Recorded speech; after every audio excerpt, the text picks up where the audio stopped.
안녕하십니까. 2023년 10월 11일 수요일입니다. 코페스 동반자 채널에서 오늘은 KSS3 배치 3는 암모니아 연료 전지, 리튬 전용, 그리고 다탄두 SLBM 탑재됨, 이런 주제로 말씀을 드리기로 하겠습니다. 어제는 영상을 올려드리지 못해서 죄송합니다. 그 이유가 이스라엘과 팔레스타인의 전쟁이 우크라이나와 러시아의 전쟁과는 다른 전쟁입니다. 이스라엘과 하마스의 전쟁의 핵심은 정보전입니다. 정보전. 이 전쟁의 양상이 바로 지금 우리나라가 비밀리에 치러지고 있는 한국과 중국, 북한과의 전쟁과 똑같은 겁니다. 단지 국민들만 모르고 있기 때문에 잠잠한 것뿐입니다. 그래서 이 사실을 방송을 할까 말까 고민을 하다가 하지 않기로 결정을 했습니다. 이 채널에서는 빵과 무기에 관한 내용만 방송을 해드릴 것이고, 정보와 첩보에 대해서는 정보앤 방첩 TV 채널에서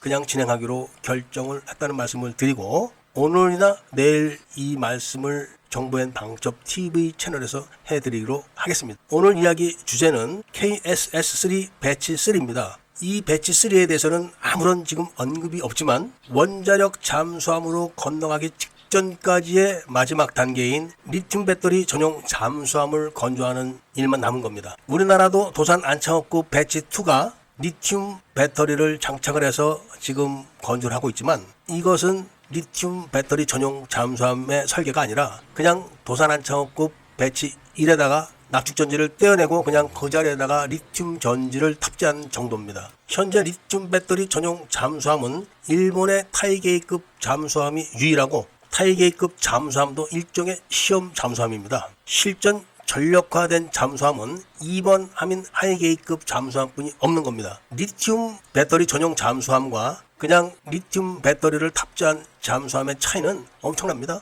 일본도 납축전지를 떼어내고 리튬 배터리를 탑재한 잠수함을 건조해놓고 다시 리튬 전용 잠수함을 건조해서 타이게이급을 실험용으로 운영을 해본 겁니다. 우리나라는 지금 도산 안창호급 배치 2 3척을 리튬 배터리 탑재용으로 건조를 하는 겁니다. 전용이 아닙니다. 이 분야에서 중국이 굉장히 노력을 하고 있지만 잠수함 건조를 하는 기술과 거기에 탑재하는 리튬 배터리 기술이 부족합니다. 우리가 휴대폰으로 동영상을 오래 보고 있으면 휴대폰이 뜨거워지는 것을 느낄 수 있을 겁니다. 부하가 걸리게 되는 거죠. 용량이 많이 사용되면은. 그런 것처럼 리튬 배터리를 탑재한 잠수함이 해상이 아닌 해저에서 급기동을 갑자기 해대면은 부하가 걸린다는 겁니다. 그때 폭발의 위험성이 굉장히 큰데 중국이 이거를 해결하지 지금 못하고 있는 겁니다. 전기 자동차와 전기 잠수함은 엄청난 차이가 있는 겁니다. 우리나라도 도산 안창호급 배치 2 3척을 운영을 해가면서 데이터를 축적해서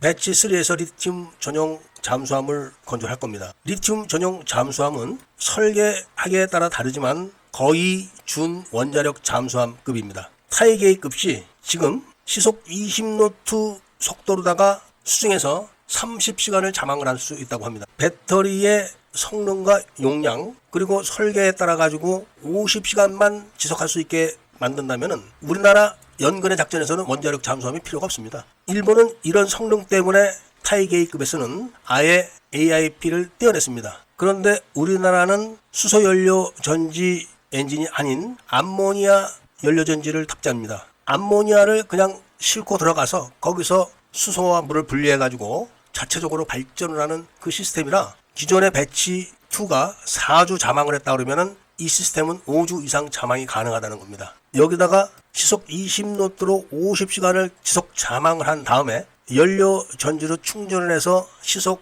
5노트 이하로 또 지속적으로 잠항을 할 수 있다면 엄청난 겁니다. 그런데다가 지금 배치 2에 탑재된 수직 발사관을 더 개량을 해서 10톤까지 쏠 수 있는 미사일의 탄두를 다탄두로 해가지고 SLBM 미사일을 만들어서 탑재를 한다는 겁니다. 이 잠수함은 크기가 4,200톤을 넘어갈 걸로 예측되고 있습니다. 그래서 아무리 작아도 10개 이상의 수직 발사관이 장착이 될 거고, 그 수직 발사계는 다탄두 3개씩 들어있는 SLBM 미사일이 장착된다면 30발 정도의 미사일의 효과가 있는 겁니다. 참고로 우리나라의 잠수함용 리튬 배터리의 기술력이 어느 정도냐 하면은 인도에서 잠수함 발주를 독일에 줬는데 독일 214급 잠수함의 배터리를 우리나라가 리튬 이온 배터리를 제공한다는 지금 이야기가 나오고 있습니다. 이 부분만큼은 독일보다 뛰어나다는 겁니다. 자세한 내용을 더 확인하는 대로 알려드릴 것을 약속드리면서 오늘 이야기를 마치고자 합니다. 애국 시민분들과 밀매분들께서는 구독을 꼭 좀 해주시고 좋아요와 알림 설정을 부탁드리면서 이야기를 들어주신 데 대해서 감사드립니다.